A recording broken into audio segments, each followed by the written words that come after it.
Bienvenue dans la 3e saison d'Akibapla, le podcast 100% Occitanie pour cultiver le bien-être dans sa vie.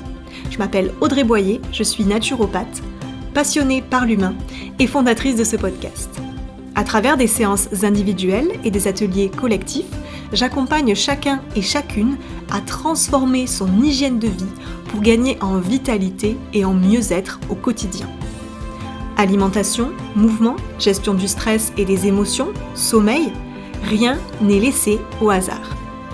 Chaque semaine, retrouvez ici dans ce podcast des épisodes en solo, des interviews de professionnels en Occitanie et des témoignages sur tous les sujets qui touchent au bien-être et à la santé au naturel.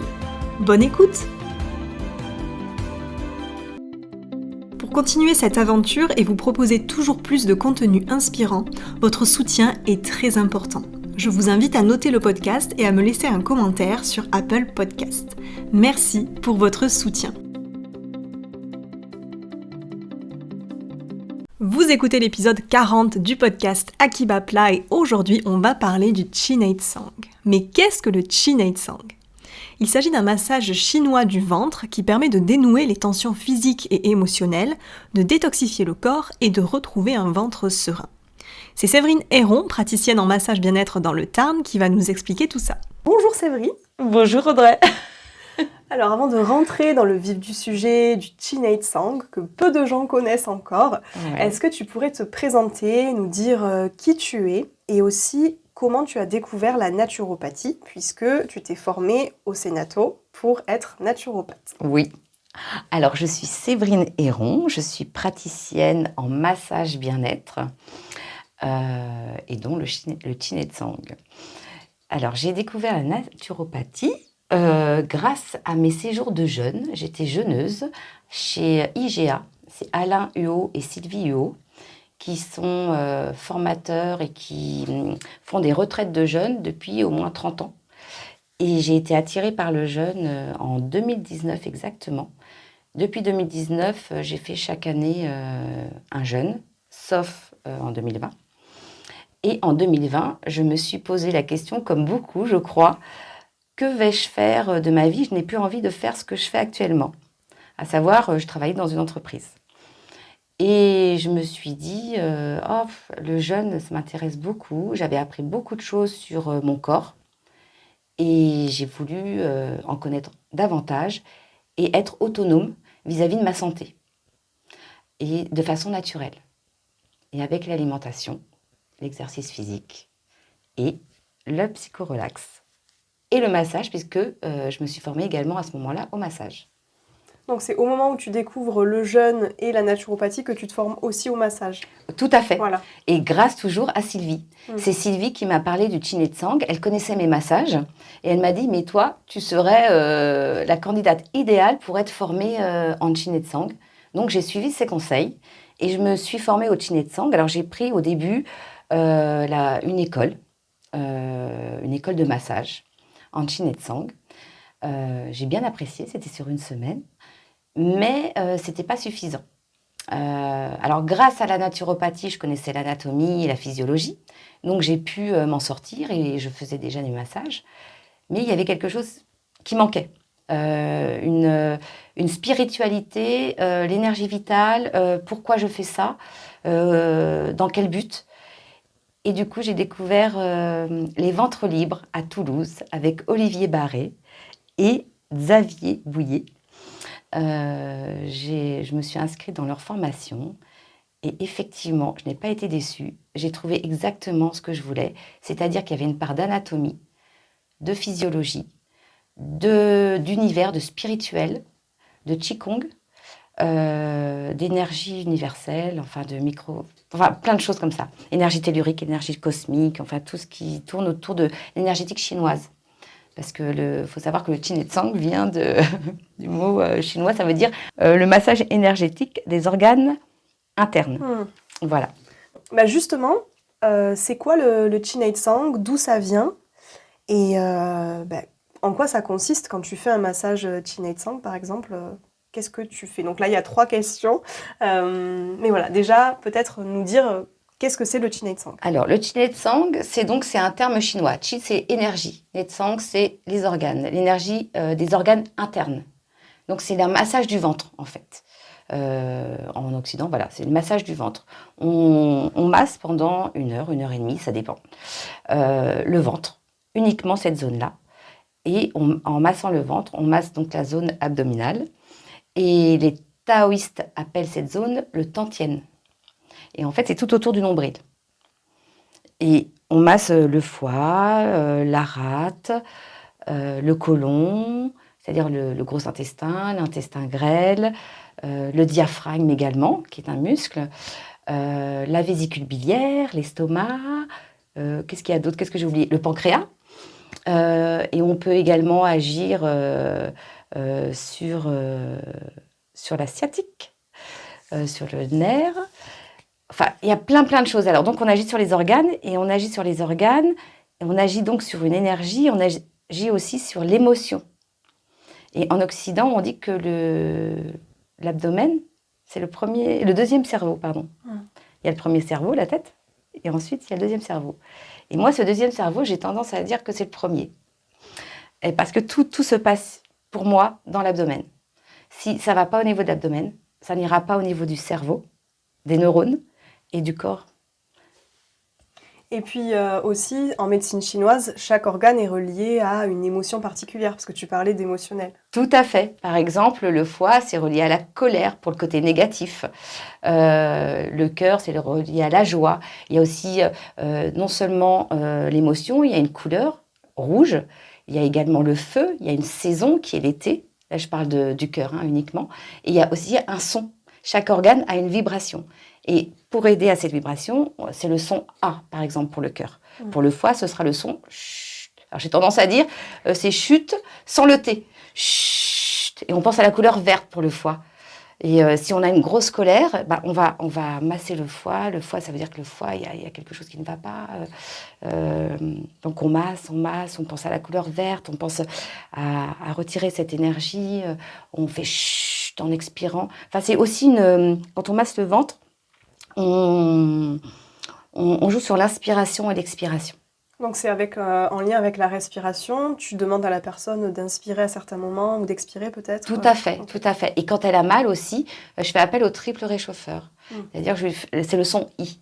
Et je lui fais sortir cette énergie pour la transformer, pour l'envoyer à la terre et qu'elle se transforme en quelque chose d'autre. Tu nous parlais de douleurs qui peuvent arriver, donc on est bien d'accord que c'est pas considéré comme un massage bien-être dans le sens que ça va détendre la personne sur l'instant, mais comment toi tu le vois d'ailleurs? Alors non, je le présente toujours comme un massage, c'est pas un massage cocooning, c'est pas un massage californien. C'est pas un massage du visage aussi, Covido, où on utilise quand même, c'est un peu fort, mais ça va pas forcément nous faire dormir. C'est un massage participatif. Il faut vraiment que la personne, donc on va détendre la personne, et cette personne, on masse vraiment en profondeur, on peut aller en profondeur. Alors pas tout de suite, il faut y aller progressivement. Mais c'est un massage, on va faire appel vraiment à la respiration, à l'inspiration, à l'expiration, à l'énergie. La personne est active, quelque part. Enfin, pour moi, c'est comme je le vois. Et il y a des émotions qui sortent, ça peut... Il y a eu des pleurs, par exemple, j'ai des anecdotes.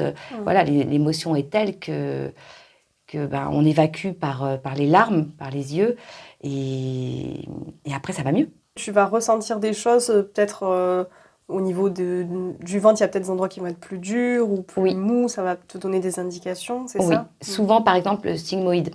Le sigmoïde, c'est la fin du côlon. Le sigmoïde est... Si tu peux nous dire que ça se trouve... Alors oui, voilà. Ça se trouve à gauche, en bas à gauche. Pour les gens non initiés. Oui, juste avant le rectum, voilà, en bas à gauche.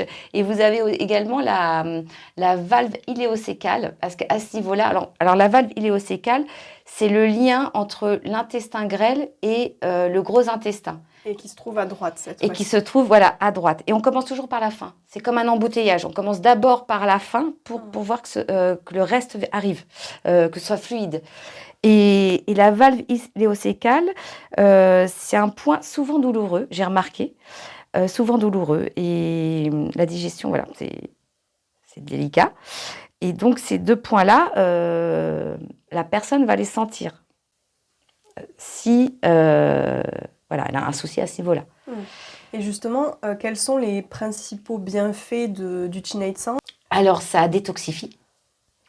Ça détoxifie l'organe, entre autres, mais ça détoxifie aussi beaucoup de choses. Hein.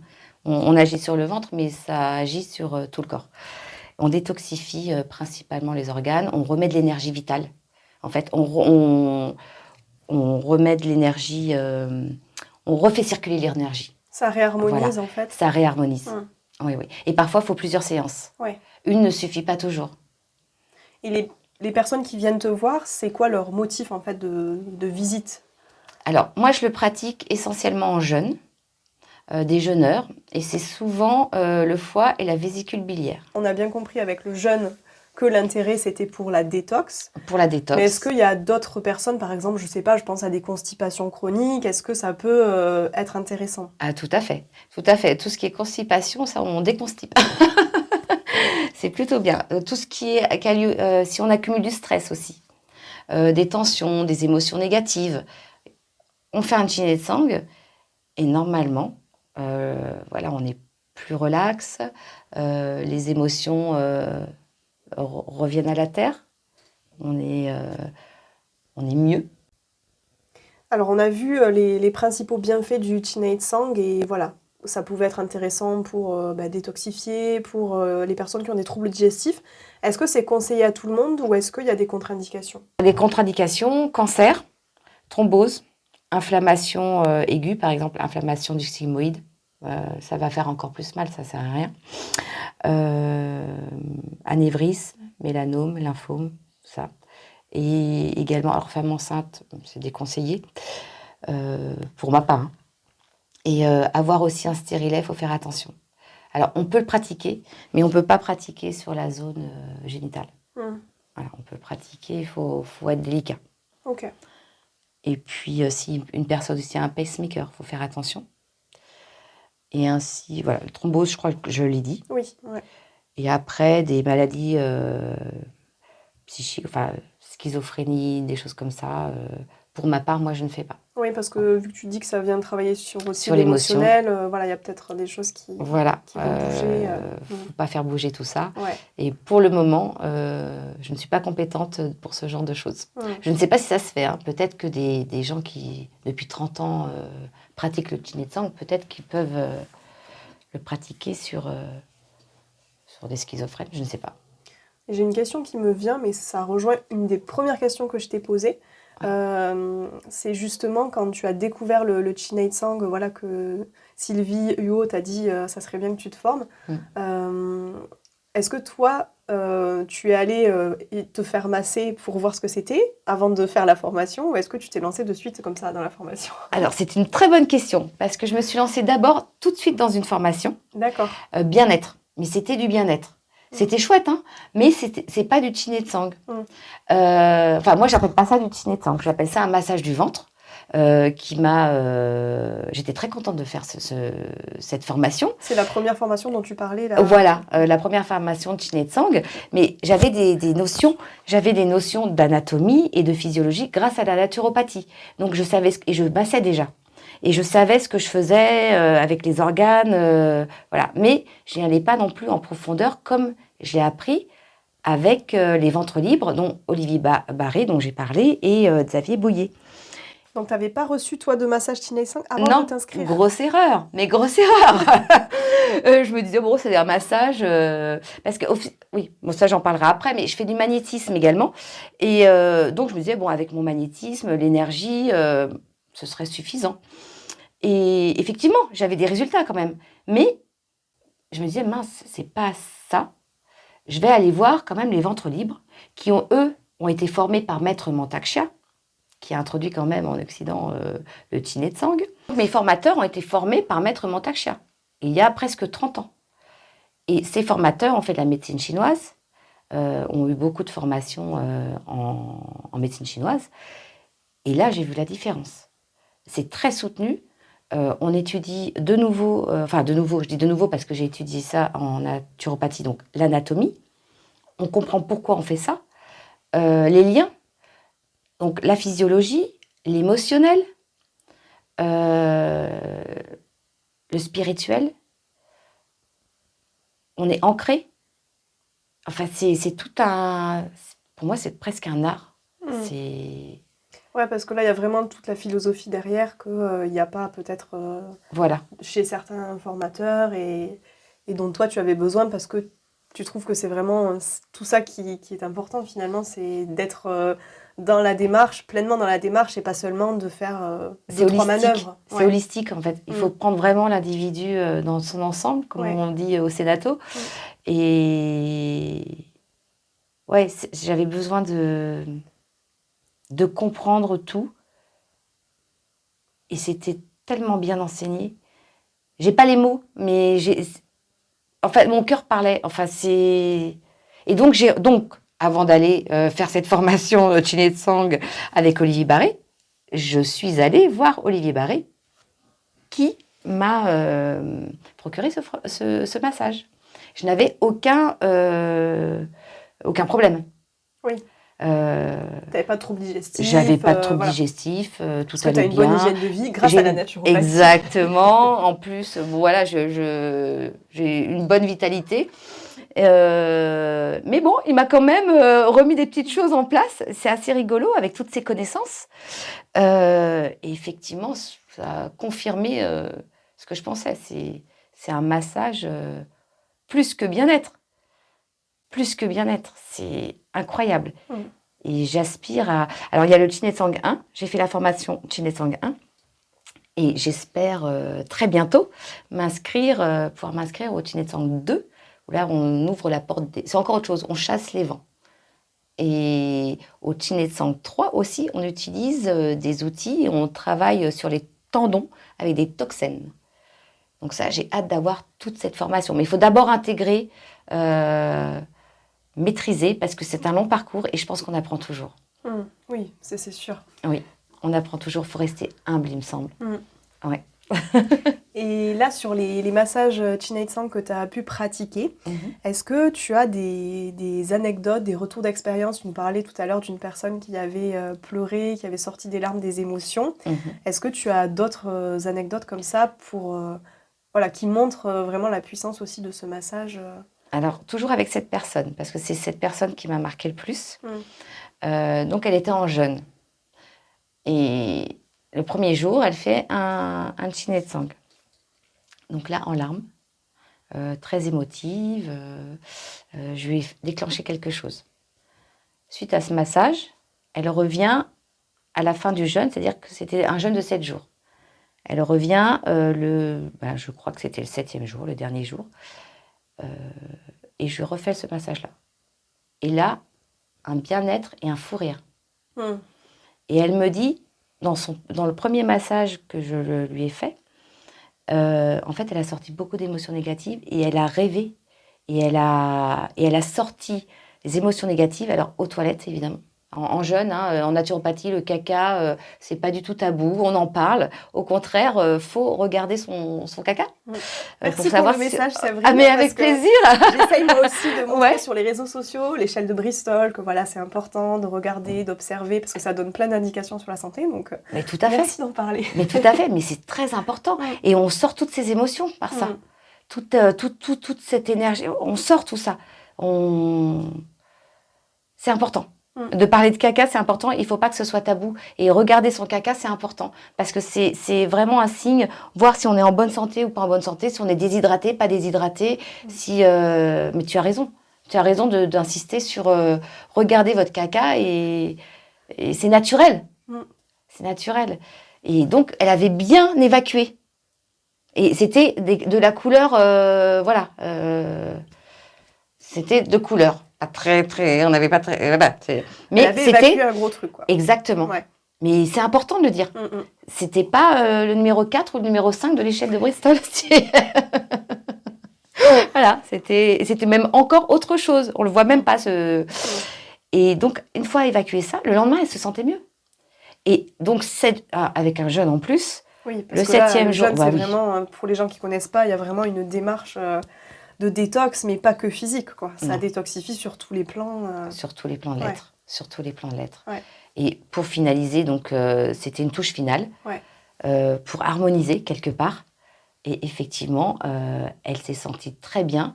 Et elle avait comme un esprit flou au premier massage. Elle ne savait pas quoi faire de sa vie. Et au dernier massage, en fait, elle a eu une révélation. Et moi, j'étais très heureuse. J'étais très heureuse pour elle. Donc ça, c'est vraiment quelque chose qui t'a marqué, parce que c'est vrai qu'en plus, tu l'as suivi sur un temps assez court, donc tu as pu voir les effets Oui. presque immédiats du jeûne plus de ce massage-là. Est-ce que, par exemple, parce que je sais que ça touche beaucoup de personnes, par exemple la constipation, est-ce que là, tu as eu des retours de personnes qui venaient pour ça et chez qui ça a amélioré les choses? Oui, ça améliore toujours quelque chose. Le Chinetsang, pour la constipation, il n'y a aucun souci. Pour ma part, de personnes que j'ai vues, la constipation, si c'est pas dans la journée, c'est le lendemain. Le lendemain, il y a quelque chose parce qu'en fait, il y a le péristatisme. On masse, on détend vraiment tout le ventre, donc les tissus, on masse les tissus, on fait bouger un petit peu. On agit comme le péristatisme. Ouais, si tu peux expliquer ce que c'est, voilà. Oui, en fait, c'est comment faire comme si on marchait sur un tuyau d'arrosage. Et en fait, on veut la dernière goutte d'eau. Donc, on appuie petit à petit, au fur et à mesure, on avance, on appuie et ça fait avancer l'eau. Comme sur le tube de dentifrice. Voilà, le tube de dentifrice, voilà, on appuie et on fait avancer. Et ben, normalement, ça se fait naturellement dans les intestins. Pour faire avancer le bol alimentaire. Exactement. Et ben là, pour aider un petit peu, parce que on peut avoir un intestin grêle ou un gros intestin feignant. Et donc, ça ne fait pas avancer et ça bloque. Et boire beaucoup d'eau aussi, parce que je donne des conseils. Il faut boire de l'eau aussi. Quand on est constipé, buvez de l'eau. C'est aussi ça. C'est donner des petits conseils que la personne ne connaît pas forcément. Oui. Et que c'est ça aussi l'avantage en naturopathie. C'est ça, parce qu'il y a vraiment une complémentarité entre le Chinetsang et la naturopathie. Complètement. Est-ce qu'on n'aurait pas tous intérêt, si on n'a pas, évidemment, on n'est pas dans une situation de contre-indication, à venir tester au moins une fois dans sa vie du Chinetsang, parce que ça peut débloquer certains problèmes rapidement? Oui, alors je le conseille à tout le monde, avec ou sans douleur. La preuve, moi je l'ai fait et ça m'a... je suis vraiment en bonne santé. Je suis ressortie de là détendue, pleine d'énergie. Enfin, j'avais déjà de l'énergie, mais c'était un bien-être encore au-dessus. Et je me sentais bien, je me sentais légère. J'ai pas de problème de constipation. J'ai un transit qui fonctionne mieux que la normale. D'ailleurs, je vais aux toilettes 2 fois par jour, mais parce que j'ai une alimentation, voilà, je connais voilà, je suis comme ça. Mais oui, on a un bien au niveau émotionnel, parce qu'on peut ne pas avoir de problème physique, mais émotionnel, oui. Alors peut-être que je l'ai fait, effectivement, au niveau émotionnel, je me sentais plus en joie. Parce que je traverse une période de stress et malgré moi, même si je fais ma méditation, je suis stressée. C'est vrai que c'est à notre époque, je crois qu'on est tous stressés. Et même si on veut éviter ça, moi, j'y arrive pas. Donc, de temps en temps, et là, j'avais une énergie et un calme. Voilà. En fait, j'ai trouvé une zénitude. Oui. Est-ce que c'est conseillé pour les bébés et les enfants? Les enfants, oui. On peut. Les bébés, je ne sais pas. Je ne peux pas répondre. À partir de quel âge pour un enfant de 5-6 ans Oui, c'est possible. Ouais. C'est possible. Je ne fais pas les enfants pour le moment. Ouais. Mais il y en a certains qui le font, par exemple. Oui, Olivier Barré le fait. Ouais. Ouais. Franchement, je conseille à tout le monde, si vous voulez faire un Chinetsang, si vous voulez vous former ou même faire un Chinetsang. Bon, il y a moi aussi, mais essayez à Toulouse avec soit Olivier Barré ou soit Xavier Bouillet. Le conseil aussi, c'est de faire, s'il y a vraiment quelque chose de lourd, de le faire 1 fois par semaine au début, en fonction de ce que dit le praticien. Ouais. Oui, comme tu dis, on peut pas tout débloquer dans une première séance, ça serait vraiment trop lourd et pour le praticien et pour la personne qui est massée, parce que si on libère tout d'un coup, ça peut être quand même assez fort. Oui, et pour les deux, hein, parce que le praticien, il est aussi connecté, bon, il se protège, mais voilà, il reçoit des choses, il faut se libérer ensuite, donc on peut pas, c'est fatigant. C'est fatigant aussi bien pour la personne qui va se trouver encore plus fatiguée parfois, ou alors qui aura plus mal.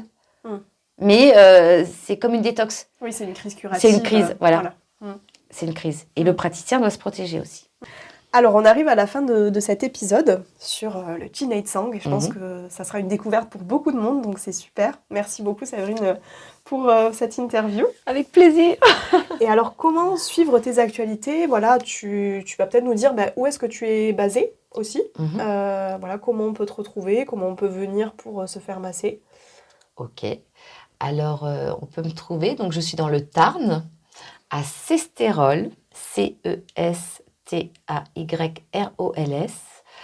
en plein centre, on appelle ça le triangle d'or, entre Albi, Gaillac et Cordes-sur-Ciel. Alors, mon adresse, 2274, route de Fongouzou, Fongouzou, 81 150 Cestérol. Et qu'est-ce que ça veut dire Fongouzou ? Fongouzou, ça veut dire fontaine sur le plateau.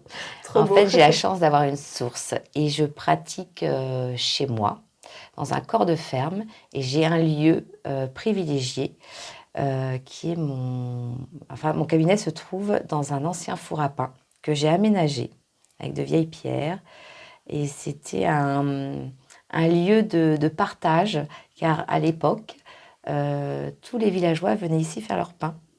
Et il n'y a que des ondes positives. Et je confirme, parce que nous enregistrons cet épisode dans ton cabinet, dans le lieu où tu fais les massages. C'est absolument superbe et il y a vraiment de très bonnes énergies. Enfin, on le sent dès qu'on passe le pas de la porte et vraiment, je vous mens pas du tout.